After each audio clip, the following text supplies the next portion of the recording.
Before the 1960s, DeKalb County and Southern Rural School Districts offered public education for African Americans in segregated facilities.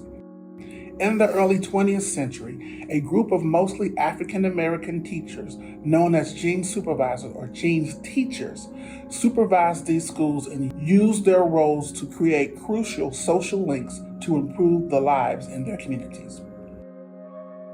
During the Civil War and Reconstruction, Black Americans played an important role in establishing the first public education opportunities through the Freedmen's Bureau. With aid and sponsorship from Northern whites, many freedmen and educated African Americans, including native Georgians, set up these self-sustaining schools. The state of Georgia had no official public education system until 1870 and followed many of the lessons and examples from these freedmen schools. The state of Georgia created a dual segregated system of education. Local whites refused to fund education for Black Americans, and aid sources from outside the South were limited. Philadelphia Quaker philanthropist Anna T. Jeans donated $1 million in 1907 to hire Black teachers as supervisors for African American elementary schools. With this funding in 1911, the Georgia State Board of Education created the Division of Negro Education to help provide more adequate education opportunities, including hiring personnel named Gene Supervisors after the philanthropist. Over the next 5 decades, Gene Supervisors would lead many African American schools, including those in DeKalb County. The supervisors did not view themselves as just teachers.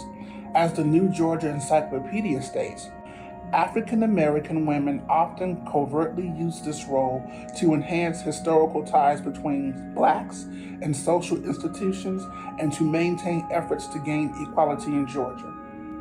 At this time, many Black schools and supervisors received less than white schools and teachers.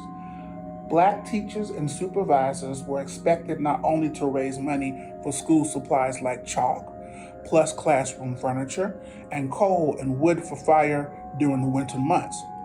Many of these supervisors were highly educated and qualified graduates of historically Black colleges and universities such as Spelman College. HBCU alumni and professors like Helen A. Whiting of the Tuskegee Institute were hired to coordinate programs in Georgia. Whiting led efforts to standardize education and expand community education efforts outside of the classroom. Curriculum followed industrial education pathways, but many supervisors also worked as liaisons with the NAACP and the state authorities.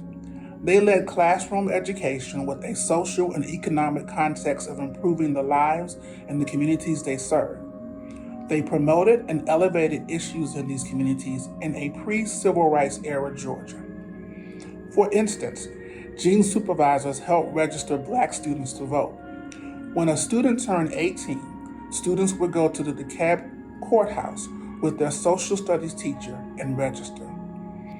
Supervisors like DeKalb County's Ella A. Tackwood helped improve conditions for education. Teaching in a school that had to be set up every Monday and removed every Friday before Sunday service, Ms. Tackwood also helped in bringing in more outdoor toilets for communities, as opposed to the more common ground pit toilets, and planting victory gardens for World War II. Thanks for efforts by supervisors like Narvie J. Harris, DeKalb schools offered bus routes for Black students, something not offered until 1948.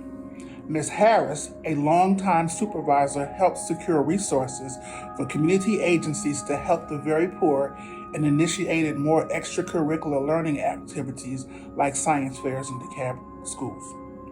While the landmark 1954 Brown versus Board of Education Supreme Court case ended de jure segregation, Southern states, including Georgia, continued to resist.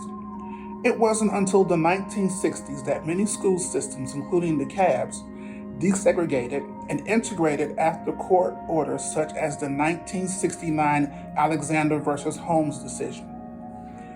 Only in 1997 were DeKalb County schools were declared integrated, and therefore the school board no longer required judicial supervision. Gene supervisors continued their role until the program ended in 1968, but their legacy remains in the progress DeKalb County made to educate young students and to build communities that took active roles in the civil rights era. In gratitude, many former Gene supervisors, such as Narvie J. Harris, would have DeKalb County schools named for them. In a segregated era, Gene supervisors helped connect and empower African American communities.